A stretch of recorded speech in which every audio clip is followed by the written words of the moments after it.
कटक पर ब्रह्मपुर में पनीर दुकान रे चढ़ाऊ अपमिश्रण जमापड़ा पर विपुल परिमाण पनीर खुआ और क्षीर को नष्ट करछि बीएमसी रो खाद्य निरापत्ता विभाग।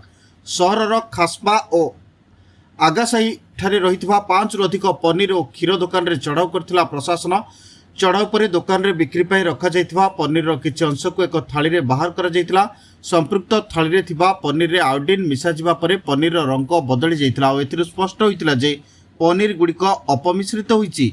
सेपरि दुकान रे बिक्री होतिबा खुआ गुड़िक परीक्षा पई केमिकल पकाजिबा परे ताहा कला रंगरे परिणत होइतिला। एथिरे स्पष्ट होइतिला कि खुआ भी अपमिश्रित होइछि। सेपरि दुकान रे एक्सपायरी डेट होइतिबा क्षीर पैकेट को मध्य बिक्री पई रखिथिले व्यवसायी। तेणु विपुल परिमाणर पनीर खुआ और क्षीर को बीएमसी रो खाद्य निरापत्ता विभाग नष्ट करथिला। किछि दुकानी भल पनीर खुआ और क्षीर रखिथिबा बेले अन्य किछि दुकानी अपमिश्रित पनीर खुआ क्षीर रखी ग्राहकों को बिक्री करथिले। जांच बेले जो दुकानी माने अपमिश्रित खाद्य सामग्री बिक्री करथिले सेमानकर रेजिस्ट्रेशन सर्टिफिकेट आसंता 7 दिन पई रद्द करा जिवो। एभली चढ़ाऊ आसंता दिन रे मध्य जारी रहिबो बोली सूचना दिछंती खाद्य निरापत्ता विभाग रो अधिकारी।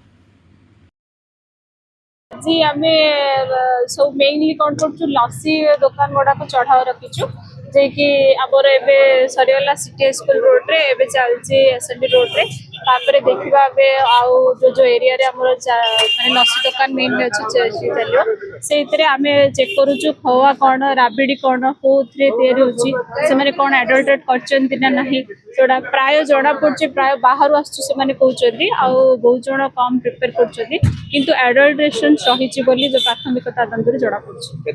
कौन रहेगा कौन हुआ आ गया तीन बना तो खाना निजे तैयार करते कौन मिस होता आगे आइले जाने हम एते स्टाफ आ गया ए धोना पर कोन ओडिके विषाक्त प्रभाव रहउछि एतरे कोन अपमिश्रण होई छै कौन है ना आगे सारा आउतले बता दे कलर टा मिस हां जानी सारा आउतले ए जो डबल कलर बाहर कले कौन ना जानी सारा अति तबुड मु जानी सारा अब आउतन सर 5 मिनिट आउतन ए जार काय मिस नहीं सर काय मिस मु जानी आसन तांगे कोई आसन आगे कौन कर